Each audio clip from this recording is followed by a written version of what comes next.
What's that? It's 6:01. All right, perfect.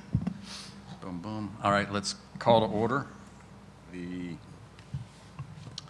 October 27th, 2020 Finance Committee regular meeting. Would you please call roll? Chairman Reinhardt, Here? Member Hoagland, Here. Member Gardner, Here. Member Darnell, Here. Member Brown, Member Brown has texted me, and he was trying to communicate that he was a little under the weather and he was wanting to zoom in, but we were not ready to zoom in, so he won't be making the meeting. okay. All right, thank you. I'd like to welcome Boyd Hoagland. Thank you. Appreciate you stepping up and joining us. Thank you. We look forward to having your input. Also, I'd like to recognize Jeffrey Cooper, the new Deputy Finance Director. Thank you for coming. If you have anything to say, welcome. I've been here, been here about 4.5 months and looking forward to actually getting out and meeting people. Very good. Well, thank you. I appreciate you. If you can, was talking to the tech people, when you speak, try to speak in your mic the best you can if you have a question, because the farther back, they're not hearing it. And so if you can lean into it. Donna, excuse me. Your mic's like 5 miles. I was just messing with you. For the time being. Okay. All right. But yeah, just try to talk into the mic if you can. Let me see. We'll go over reading, if you can get an opportunity to go over the minutes and read through them real quick.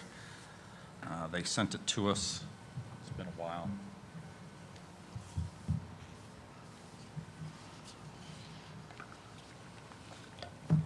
The only thing I noted on the minutes, without going into a lot of detail, because it was a lot of detail, is the times need to be adjusted on all 3 of the meetings. The first meeting started at 3:02 p.m., so it was probably 6:02. That would be. Yeah. And so, and the same with the second, and same with the final meeting as well, too. So That I was a just good need to go catch. back and look at those. Appreciate that. Any other thoughts or comments on that? If there is none, Chair will take a motion.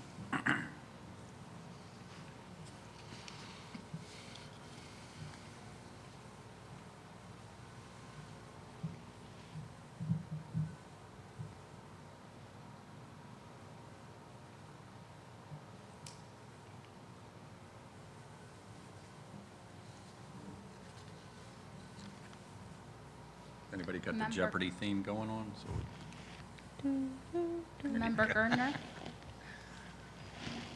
Do we want to approve all 3 together, or do we want to approve them separately?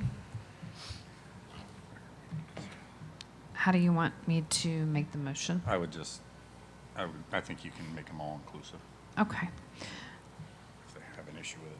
I will make a motion to approve the meeting minutes, numbers 1, 2, and 3, from, hang on, The dates listed. yeah, I had to pull it back up. Monday, August 3rd, 2019. Hopefully that is when it took place. I have to go back and look at my calendar. With the adjustments of time. With the adjustments of time. Thank you. Got a recommendation to approve all 3 meetings on August 3rd with adjustments of time. Do I have a second? Let's pause that for a minute. Uh-oh. I have it in my calendar as July 27th. Showing on the agenda July 20. Yeah, we got 3 dates going now. Let me verify for you. Sorry about that. think it was originally July 20th, moved back to July 27th. I think that's correct. Yes, that is correct. So what are the dates? July 27th, All right, so 2020. I have a recommendation. Do I have a second? I'll second with the adjustments. I got a second from Mr. Darnell. All in favor, say aye. Aye. Aye. All passes unanimously. All right, before moving forward, we lost member Gonzalez. He has stepped down. He was also the vice chair. So I would like to, since we do have a quorum, take a motion for someone being nominated and willing to accept the position of vice chair. I'll make a motion to nominate Jeremy Brown as vice chair. I'll second that.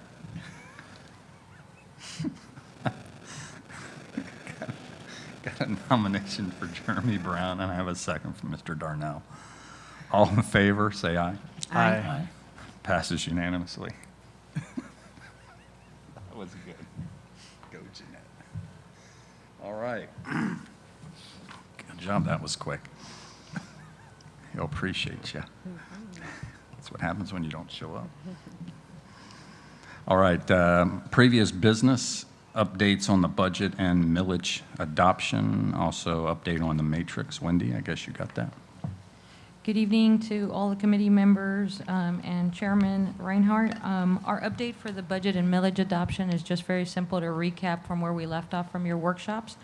We, council in fact did adopt a $178 million budget and also kept the millage rate at a 5.1128, which has been the same millage rate for the last 5 years. So I wanted to verify that everything went in, all your recommendations were submitted, and changes were completed as requested. That's the only update I had. I was going to keep it very light as you've enjoyed the reading throughout the budget workshops. And we are now in full effect 27 days into fiscal year 21. On item number 2 was just an update to the reoccurring question of the matrix. As of Monday at about 1 in the afternoon, we did receive the preliminary draft on the matrix, which is outlining every department and the recommended changes from medium to ASAP to low grade, timelines in order to make changes. Some of those changes included where certain slots should be, certain numbers for the PD. I haven't made it through the entire report since we just got it on Monday, and we do have a review with the consultant, the president of the company, to make any other notes and suggestions after we're done with the read, because it is quite an extensive report. So everybody's currently under review, and it is the first draft that we just received on Monday. So that is my update for you, and I'll have more information as it pertains once we do reviews and updates with the city manager for you. Awesome, thank you for that. It's good to see everything moved forward pretty well. All right, I guess it's the Wendy Show. You're up next with the fiscal year summary. Yes. So what we're reviewing now is fiscal year 1920, fourth quarter performance. As promised in the previous committee meetings, there have been suggestions back and forth on what the report for the Finance Committee will look like, and proud to report you have a glorious 32-page report that goes through, gives you an executive summary of what happened in the quarter, and also analyzes its performance against the previous year at the same interval time to just give you layers of what has occurred through the quarter and give you a good, transparent picture of what is happening.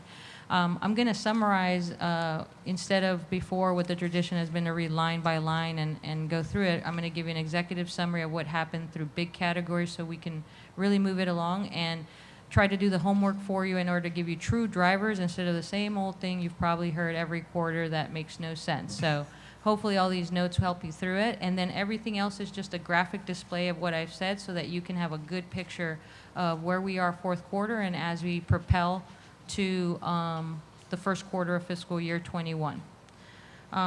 In summary, first and foremost, our prior year fund balance that we originally budgeted was $10,400,000. We used none of it for fiscal year '20.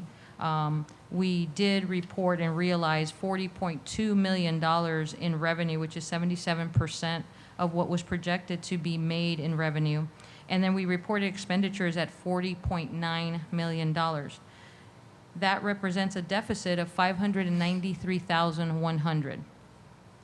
Some of the causes for this, I'm going to outline as to what were drivers that hit in the revenue area and what didn't. Behind in your background, obviously, you know the purpose of the presentation is reporting your July 1st, 2020 through September 30, 2020 performance of fourth quarter. In the background, as you've normally been able to see, budget to actuals for all the top 10 revenues, and this is the summary of what is such in the background for you. Today, actual collections for the city in the category of taxes, this is your ad valorem taxes, was $12.5 million. Compared to last year at the same time, $10.9 million. This is a gain of $1.6 million. Wendy, can, I'm trying to find where you're at here. This is the line by line, and I'm just reading the summary for you that goes with the ad valorem taxes. Do we have it? Do we have that page? That's what I'm trying to look for now. Do we have that? Yes, you were sent the presentation. I'm talking about the printed copy here with us.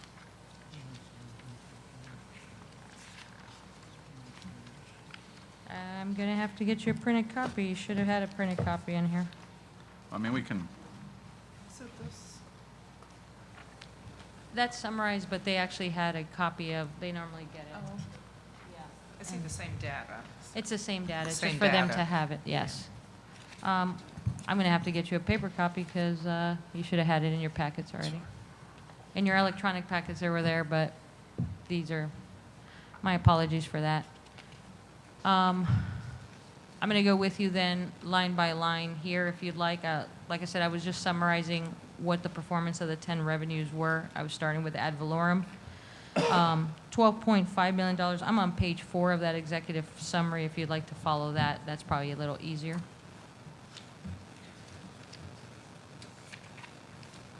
And I am about the middle of the page under taxes and going down to all the various funds for you.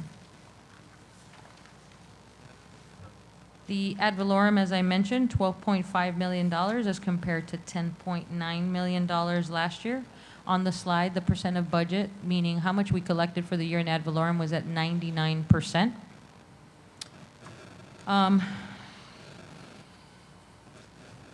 Right now, ad valorem presents 23% of the budget for revenue for the general fund budget. The building fund, we continue obviously to see those increases in permitting and construction activity, revenue collections such as electric, plumbing, and mechanical permits. And for fourth quarter, there was $3 million collected compared to 2.9, not a huge difference from last year. We stayed pretty consistent in those revenues at the same period last year. And we're expected to exceed the budget by approximately $1.5 million.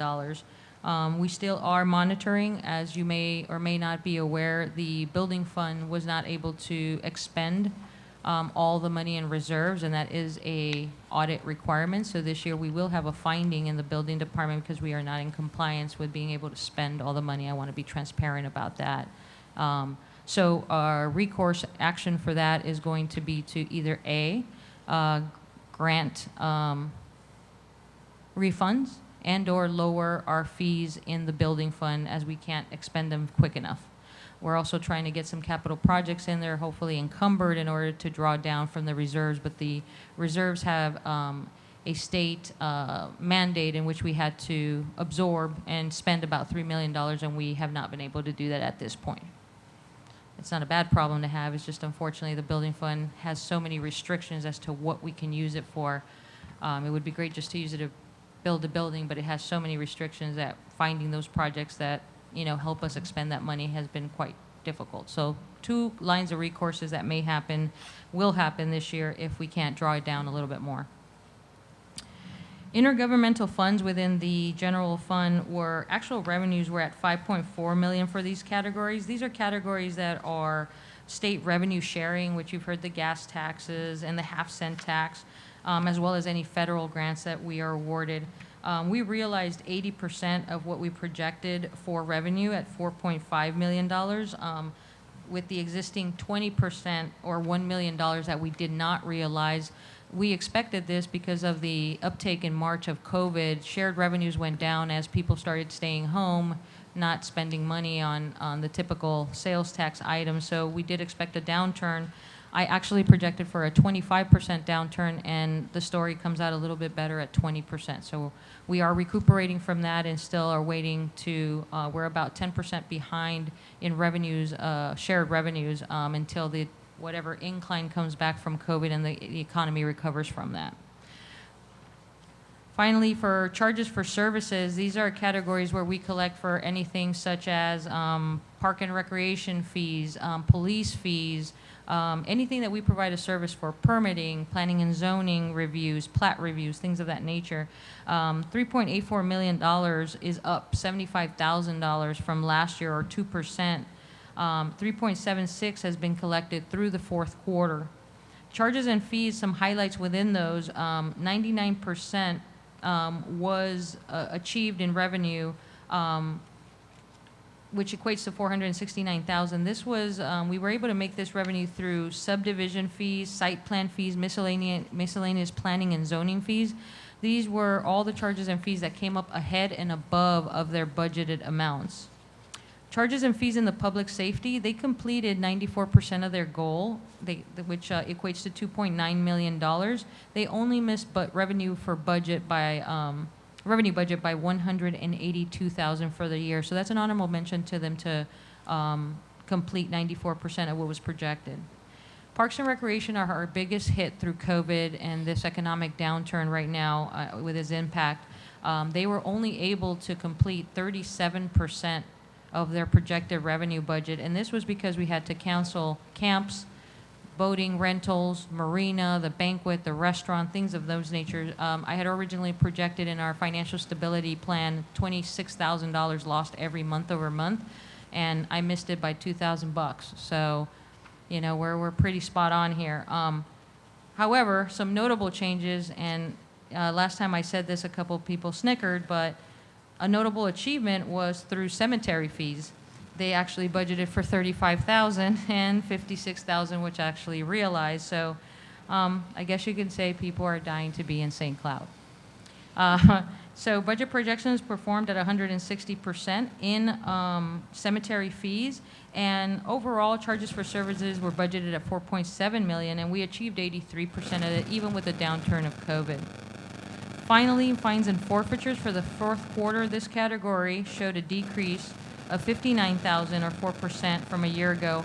Some of it, with the COVID impact, some of the courts were closed, you know, for cases, to include foreclosure cases and other civil and criminal cases.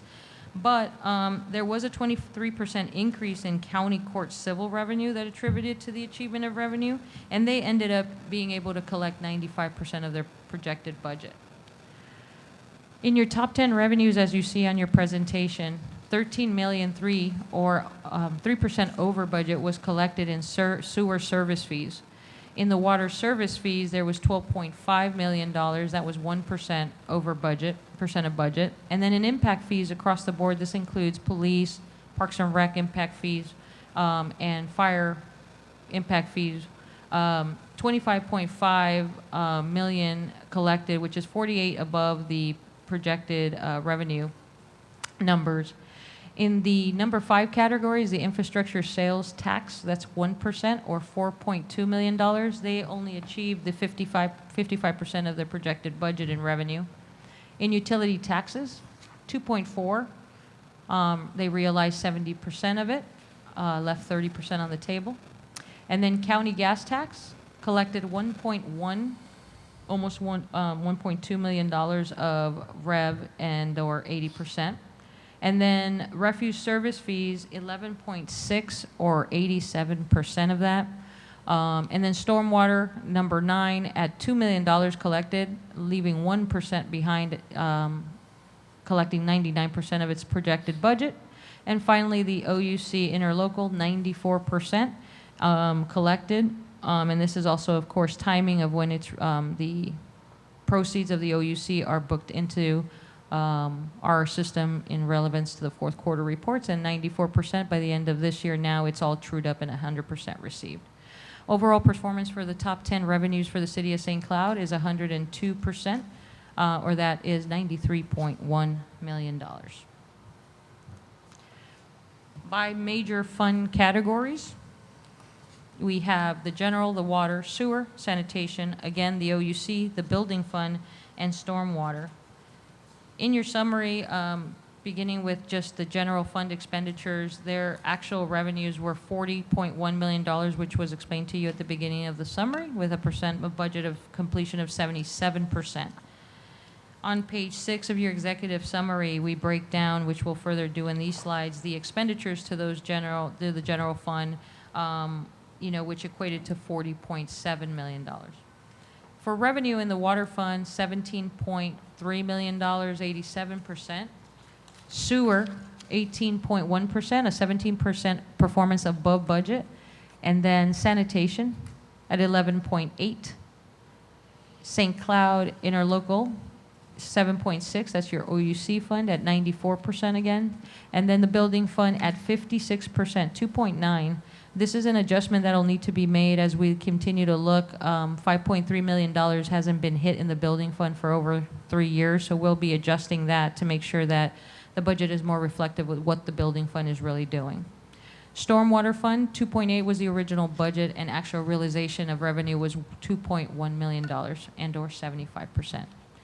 The budget numbers that are listed for you in these major revenue funds, I want to note, includes a total of 16.4 of estimated prior year fund balance. What we've actually used from that 16 million call for each of those funds in totality has only been 951,638, or 6% of what was originally requested from prior year fund balance. At any time, if you have any questions and want me to stop, please feel free to stop me and I'll answer any questions you'd like or clarify. Next slide. The major fund expenditures as listed for the general fund, as I noted before, is page 6, which outlines the $40.7 million. This also includes, as you note in the slide, actuals, including all encumbrances. If it was only actual expenditures, we'd be at $39 million, but there's another $1.5 million of encumbrances included in this that we have to take into account. And then the water fund coming in at 18.7 with inclusion of encumbrances as well, so being at percent of budget of 95%. The sewer fund at 13.4%, or 86% with actuals and encumbrances.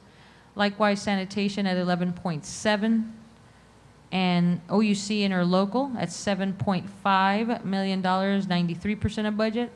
And as you remember from the OUC interlocal, that lingering 3% at the end of the year, we will continue to pay the Stevens Plantation DSD taxes from this fund, so therefore we'll realize full expenditures there for the OUC interlocal. Building fund at $2.5 million, or 50%, and then stormwater fund at $2.3 million of expenditures, including encumbrances, or 82%. This budget, as always noted, has $8.4 million of council contingency within it. And then the budget includes $22,714 in contingency availability in the St. Cloud OUC interlocal fund.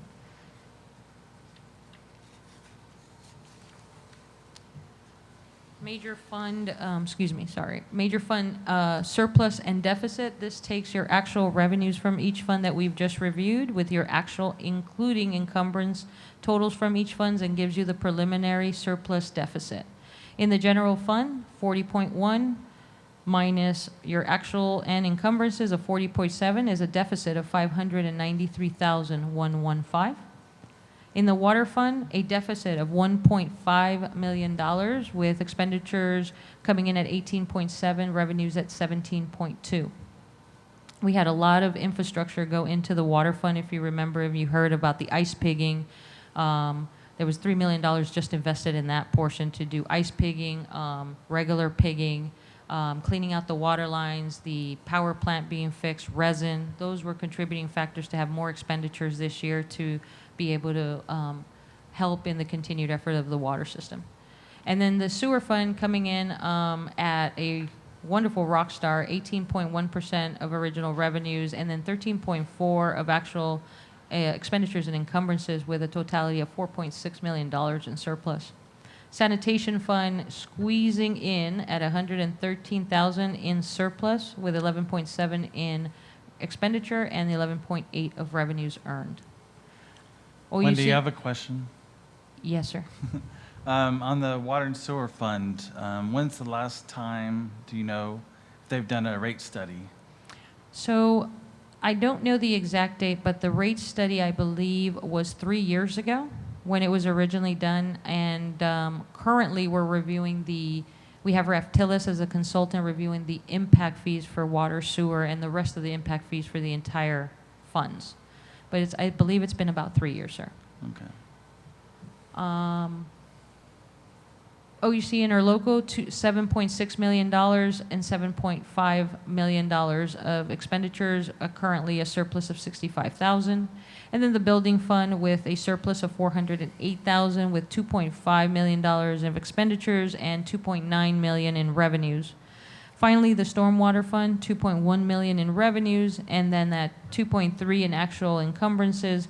Preliminary deficit is $209,745. We are in the works in the stormwater. We have a presentation of the study that was done for the stormwater to elevate those rates at where it should be. And that presentation will happen to council in November. So that is pending, so we can balance out those fees to afford the business a bit. Some of the drivers also to that has been, as we talked with the director, increased route times. Believe it or not, the 0.2 seconds that was asked from residents to flip the can over on trash cans, that adds a whole nother 8-hour shift to the route, believe it or not, and incurred that cost. So it's incredible what 2.5 seconds does route over route. So some drivers to that is why we ended in deficit there. General fund, your departmental expenditures, as always, I remind you, for city council, on the bottom, the footnote of $8.4 million in contingency.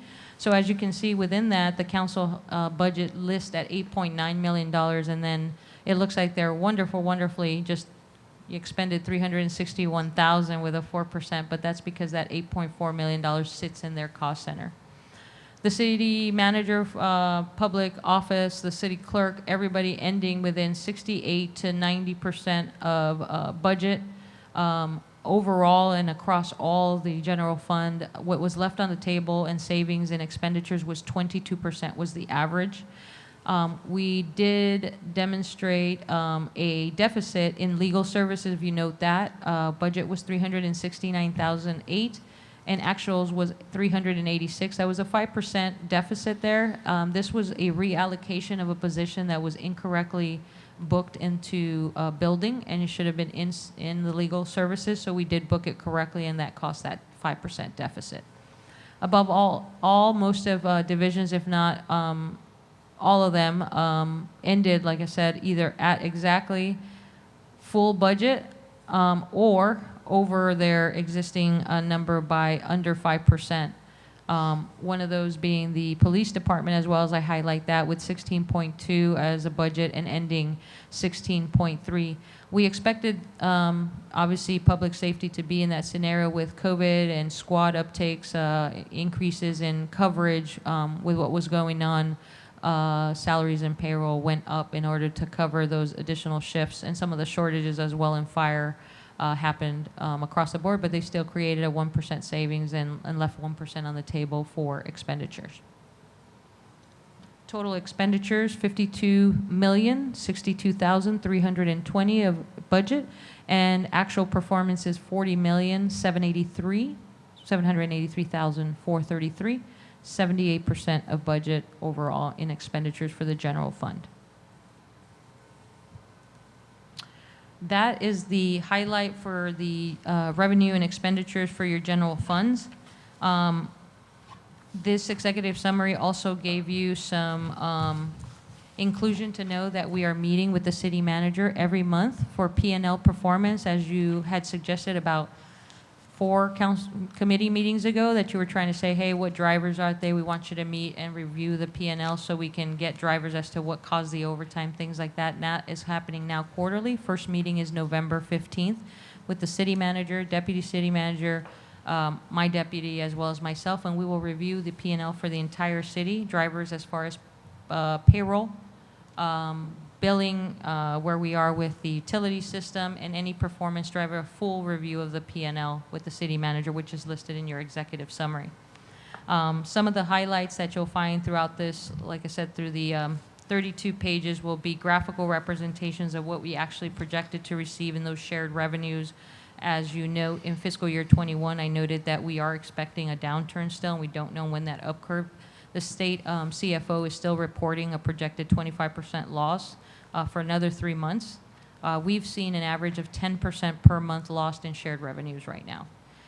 So we're monitoring that, and hopefully, if I've done my job right, we've reduced that 25% to absorb the impact, and with the monitoring of the P&L every month, we're confident that we'll hit that number and hopefully have a better story for you at the end of the day, and maybe I'm completely wrong and we just exceed revenue.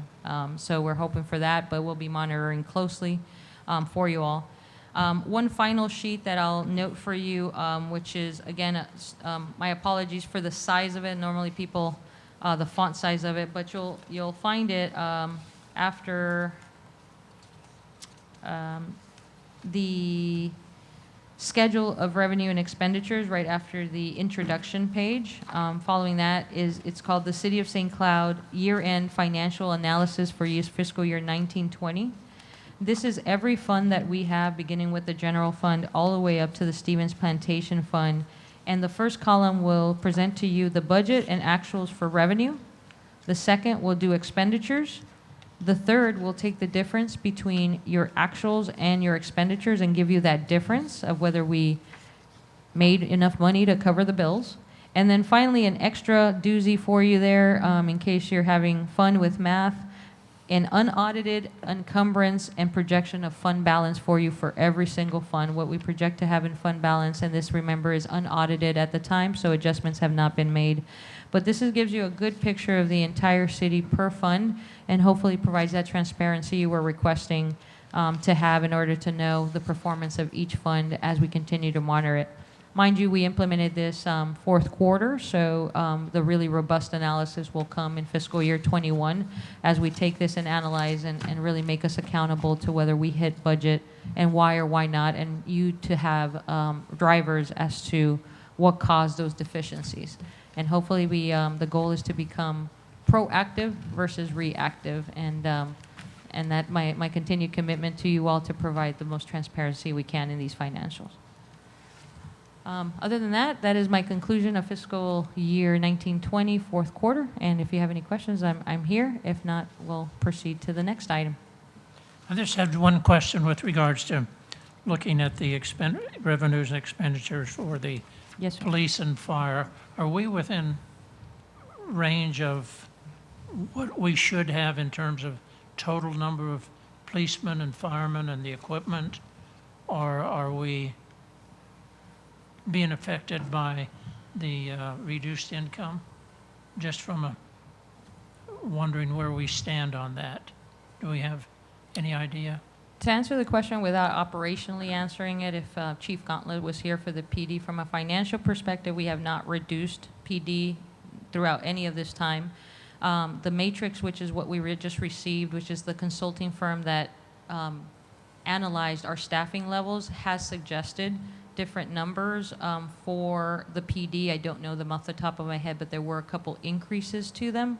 I will provide that for you through the city manager, so you have that. So we're expecting to increase PD. We don't see any reductions at this time, and I'm sure Chief Gauntlet will be able to offer more information as far as whether he feels he's going to be fully staffed at that point. And equipment-wise, at this point, from the financial side, we have not heard any complaints, and they're procuring what they need. But I will give you an update on that coming from him so he can give you the true operational. But from a financial perspective, no reduction based on COVID, and we've kept them at levels that at least they can provide the quality of service without, unless Pete Chief Gauntlett tells us otherwise at this point, so, Thank you. sure thing. Just a question, I can't, just maybe for his sake, did they, just trying to remember, they asked for like 4 officers for this upcoming year, I think it was, and, Yes, sir, they covered got with the the grant. COPS grant this Okay. year for 4, and they've already recruited, Chief Gauntlett just updated on Monday that they had 4 recruits already. Okay.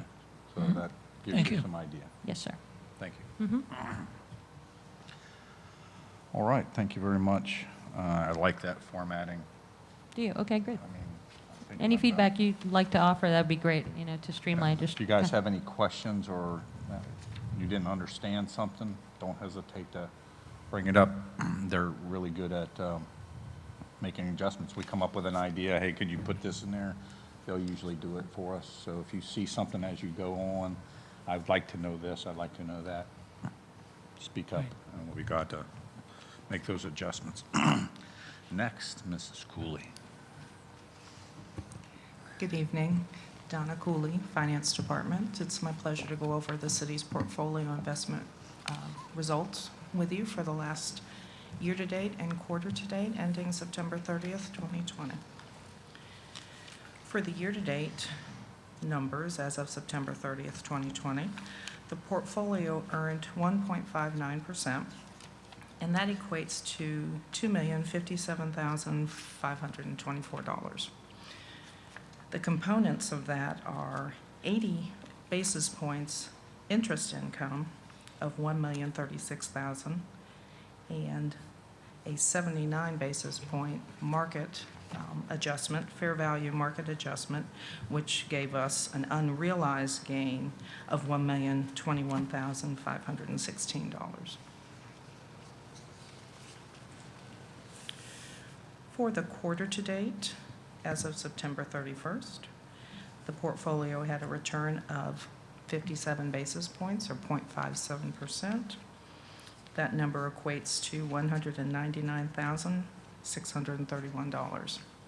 The components of that return were 66 basis points, or 0.66%, interest income, which is $230,511, and a negative market adjustment of 9 basis points, which is approximately $30,880.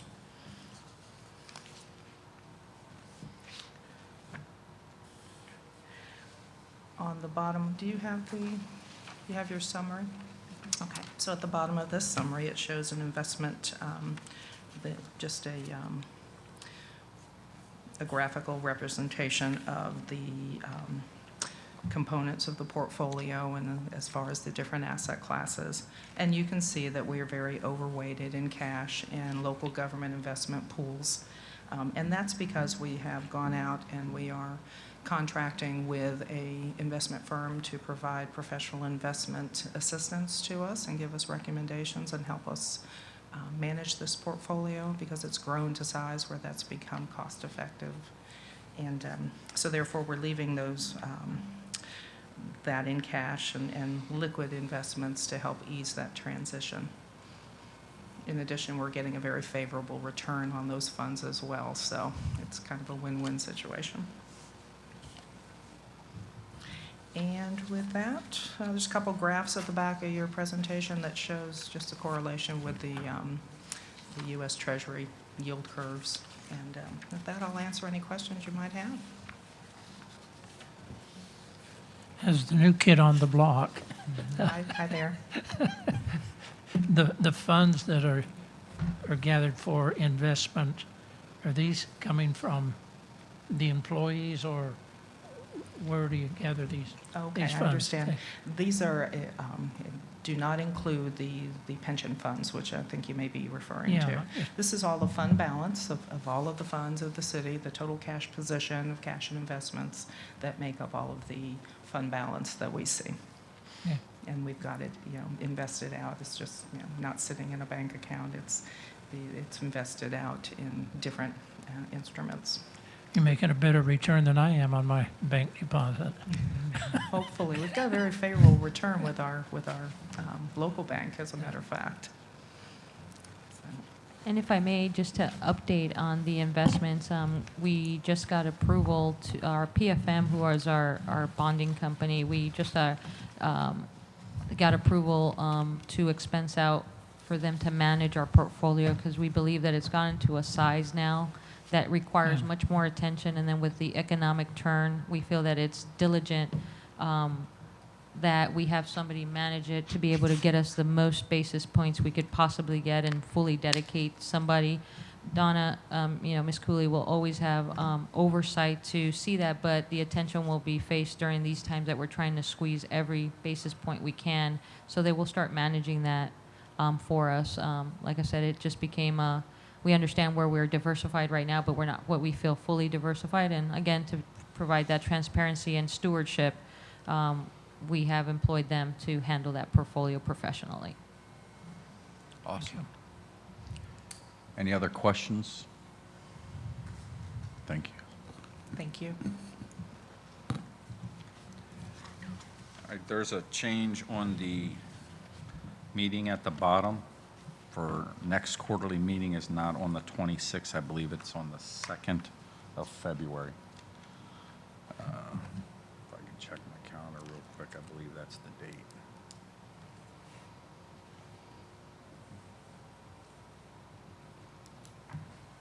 Just don't want you showing up and going, oh my gosh. Yeah, it's going to be February 2nd, I think is the date we changed Yes, sir. it to. February 2nd. Place to be determined here. That I'm sure will.